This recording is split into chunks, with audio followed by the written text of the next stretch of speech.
এই এই কি করিস? জান্নাত বলল, গাছ কাটি। আপনি কে? আমি জিন। জিন মানে? জিন মানে বুঝো না? জিন ভূত। পাগল নাকি? কি সব উল্টাপাল্টা বলছেন? কি আপনাদের মাথায় কিছু ঢুকছে না তো? শোনেন, রাত 10টা কি 11টা হবে, আমাদের গল্পের নায়িকা জান্নাত আসছে তাদের বাড়ির পেছনে তাদের একটা কাঁঠাল গাছ কাটতে। আপনারা হয়তো ভাবছেন রাতের বেলা জান্নাত কেন গাছ কাটতে আসছে। সামনে বুঝতে পারবেন গল্পে ফিরি। জিন বলল, আরে আমি আবল তাবল বলছি না, আমি আসলেই জিন। তুমি যে গাছটা কাটছো এটাতে আমি থাকি। এই জিন, আমাকে কিছু করবে না, ভালোই ভালো চলে যাও। আমার হাতে কুড়াল আছে, কোপ দিব কিন্তু। আমাকে মারতে পারবে নাকি? আমি অদৃশ্য হয়ে যাব। এখান থেকে চলে যাও। না, যাব না, ঘাড় মটকাবো কিন্তু। না, ঠিক আছে, চলে যাচ্ছি। কথাটা বলে দৌড় দিতে যাবে জান্নাত। তখনই জিনটা জান্নাতকে ডাক দিয়ে বললেন, আচ্ছা একটা কথা বলো, রাতের বেলা বাগানে কেন আসছো? গাছ কাটতে? ফোন কিনবো তাই। মানে? আর বলো না, মা বাবাকে এত করে বলেছি ফোন কিনে দাও, দিচ্ছে না, তাই গাছ কাটতে আসছি। গাছ কেটে বিক্রি করে ফোন কিনবো। তাই নাকি? তোমার মাথায় তো সমস্যা আছে। গাছ কাটবা ভালো কথা, অন্য গাছ কাটো। আমি এই কাঁঠাল গাছে থাকি, এই গাছটা কেটো না। অন্য গাছগুলো তো ছোট, আমার লাগবে এটাই। না না না, এটা কাটবা না। তাহলে টাকা কোথায় পাবো? কত টাকা লাগবে তোমার? 20-25 হাজার হলে হবে আপাতত। তাই দাঁড়াও, একটা বুদ্ধি বের করি। কি করা যায়, কি করা যায়? পেয়েছি, বুদ্ধি পেয়েছি। তোমাদের গ্রামে এমন কেউ কি আছে যিনি দুষ্ট মানুষকে দেখতে পারে না, মানুষের ক্ষতি করে? হ্যাঁ আছে তো, খলিল চাচা। লোকটা খুব খারাপ, মানুষের সাথে খারাপ ব্যবহার করে। আর কত কি, ওনার ছেলে মেয়ে আছে? হ্যাঁ আছে তো, এক ছেলে এক মেয়ে। ছেলেটা তো আমাকে লাইন মারতো, আমি পাত্তা দিইনি। শোনো, তোমার ওই খলিল চাচার মেয়েকে কাল আমি ভর করব। আমি মেয়েটার শরীরে ঢুকে আবল তাবল কথা বলবো, আর তুমি কবিরাজ সেজে ওনার বাড়িতে যাবা, গিয়ে ওনার মেয়েটাকে সুস্থ করে 20-25 হাজার টাকা পাবা। এতে হবে তো? আরে বাহ, মানুষদের মতো জিনদের মাথায় শয়তানি বুদ্ধি আছে দেখি। কি বললে? না কিছু না, কাল কখন যাব? সন্ধ্যায়। জিনের কথায় রাজি হয়ে জান্নাত বাড়িতে চলে আসলো।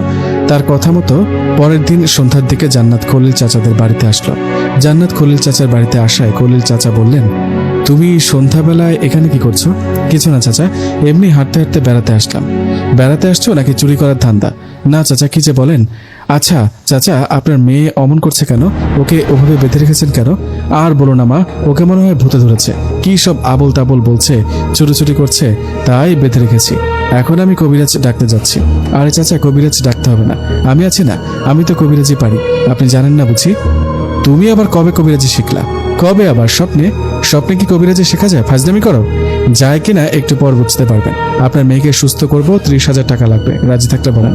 এত টাকা? না না, এত টাকা দিতে পারবো না। তবে তুমি যদি আমার মেয়েকে সুস্থ করতে পারো তাহলে তোমাকে 20 হাজার টাকা দেবো। 20 হাজার? 20 হাজার টাকা কি ভালো ফোন হবে? কিসের ফোন? না মানে কিছু না, ঠিক আছে 20 হাজারই দিবেন। যান, গিয়ে 1 গ্লাস পানি নিয়ে আসুন। জান্নাতের কথায় 1 গ্লাস পানি এনে ওকে দেয়া হলো। পানিটা হাতে নিয়ে জান্নাত মিছিমিছি বিড়বিড় করে কিছু একটা পরে সেই পানিতে ফু দিয়ে খলিল চাচার মেয়ের শরীরে ছিটিয়ে দিল। পানি ছিটানোর পর খলিল চাচার মেয়ের শরীরে থাকা জিনটা বলতে লাগলেন, ও মাগো, মরে গেলাম, আমার শরীর জ্বলে যাচ্ছে। এই আর পানি ছিটাবা না, আমি চলে যাচ্ছি, এক্ষুনি এই মেয়েকে ছেড়ে চলে যাচ্ছি, আর কখনো আসবো না। কথাটা বলে জিন মেয়েটার শরীর থেকে চলে গেল। জিন চলে যাওয়ায় খলিল চাচার মেয়ে আগের মতো সুস্থ হয়ে গেলেন। এদিকে মেয়ে সুস্থ হওয়ায় খলিল চাচা তার কথা রাখতে জান্নাতকে 20 হাজার টাকা দিয়ে দিলেন। টাকা পেয়ে তো জান্নাত মহা খুশি। খলিল চাচার কাছে টাকা নিয়ে জান্নাত সেখান থেকে চলে গেলেন। এদিকে জিন বাইরে জান্নাতের জন্য অপেক্ষা করছিল। জান্নাত বাইরে আসায় জিন বলল, কি টাকা পেয়েছে তো? হ্যাঁ পেয়েছি, তুমি তো সেই লেভেলের অভিনেতা। খলিল চাচার মেয়ের শরীরে ভর করে খুব সুন্দর অভিনয় করলে। আচ্ছা, এখন তো টাকা পেয়েছ, এখন তাহলে তোমাদের বাগানে গাছটা কাটবে না। তোমার ফোন কেনার টাকা তো হলো, তাই না? না হয়নি, সহজে তো ভালো ইনকাম হয়। কম দামি ফোন কিনে লাভ নেই, ভাবছি একটা আইফোন কিনবো। আইফোন আবার কি? টাকা তো পেয়ে গেছো, তোমার যা ইচ্ছে কেন। না না, এই টাকা আইফোন হবে না, এর জন্য আরো টাকা লাগবে। তুমি আর একটা বাড়িতে গিয়ে ভয় দেখাও বা কিছু একটা করো, ওই বাড়িতে যা টাকা পাবো এতেই হবে। এটাই শেষ কিন্তু। হ্যাঁ ঠিক আছে। তোমাদের গ্রামের শুরুতে যে মাস্টার বাড়ি আছে ওই বাড়িতে কাল সন্ধ্যায় উল্টো পাল্টা কাজ শুরু করব। ঘরের চালে ঢিল ছুড়ব, তাদের ঘরের ফ্যানের সাথে লাশ হয়ে ঝুলে থাকবো। পরে তুমি ওই বাড়িতে যাবা, সাথে একটা বোতল নিয়ে যাবা, আর ওনাকে বলবা জিনকে বোতল বন্দি করব। এই বলে উল্টো পাল্টা মন্ত্র বলবা, আমি এসে বোতলে ঢুকবো। ঠিক আছে, মনে থাকবে তো? হ্যাঁ হ্যাঁ মনে থাকবে। কথাটা বলে বাড়িতে চলে গেল জান্নাত। পরের দিন সন্ধ্যার পর সেই বাড়িতে চলে গেলেন জান্নাত।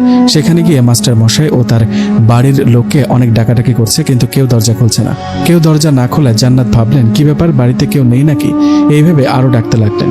জান্নাত জান্নাতের বেশ কিছুক্ষণ ডাকাডাকির ফলে মাস্টার মশাই লাইট হাতে ভয়ে ভয়ে বাইরে বেরিয়ে আসলেন। বাইরে এসে জান্নাতকে বললেন, কে তুমি, এখানে কি চাও? ভূত চাই। আঙ্কেল, আমি একটা মেয়ে কবিরাজ। গ্রামে কারো বাড়িতে কোনো ভূত বা প্রেতাত্মা আসলে আমি বুঝতে পারি। আমার মনে হয় আপনার বাড়িতে কোনো সমস্যা আছে। হ্যাঁ হ্যাঁ, ঠিক ঠিক, আর বলো না মা, আমাদের বাঁচাও।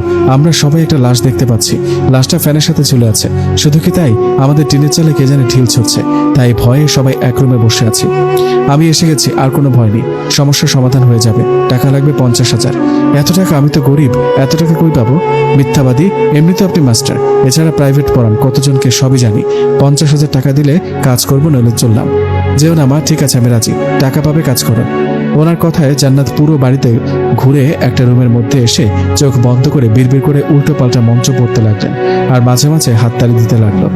এভাবে কিছুক্ষণ চলার পর জান্নাত সাথে করে নিয়ে আসা বোতলের মুখ খুলতেই সবাই দেখলেন কালো ধোঁয়ার মতো কিছু একটা এসে বোতলের মধ্যে ঢুকে পড়ল। ধোঁয়া বোতলের ভেতর ঢুকতেই জান্নাত সেটা বন্ধ করলেন, আর সবাইকে বললেন, এখন থেকে আর সমস্যা হবে না। আমি ভূতটাকে বন্দি করেছি। ভূতকে বন্দি করায় কথা মতো মাস্টার মশাইয়ের কাছ থেকে 50,000 টাকা নিয়ে জান্নাত বাইরে আসলো। বাইরে আসতেই জিন বলল, বাহ, তুমি তো ভালোই অভিনয় করতে পারো। তুমিও কম না, জিন হয়েও তোমার মাথায় মানুষের মতো শয়তানি বুদ্ধি। আচ্ছা, আমার দেয়া কথা রাখলাম। তোমার টাকা পেয়েছো তো, তাই না? এখন আমি চললাম, তুমি বাড়িতে চলে যাও। আর হ্যাঁ, কোনো সমস্যা হলে বা আমার সাথে কথা বলতে চাইলে তোমাদের বাগানে কাঁঠাল গাছটার কাছে এসে আমাকে 3 বার ডাক দিবা, তাহলে আমি তোমার সামনে হাজির হব। আমি আমার কথা রেখেছি, তুমি তোমার কথা রেখো। ওই গাছটা কেটে ফেলো না। কথাটা বলে বাতাসে মিলিয়ে গেল জিন। এদিকে রাত করে বাইরে না থেকে বাড়িতে চলে গেল জান্নাত। বাড়িতে যাবার পর জান্নাত অনেক খুশি, সে ফোন কিনতে পারবে। খুশিতে খুশিতে ঘুমিয়ে পড়ল জান্নাত।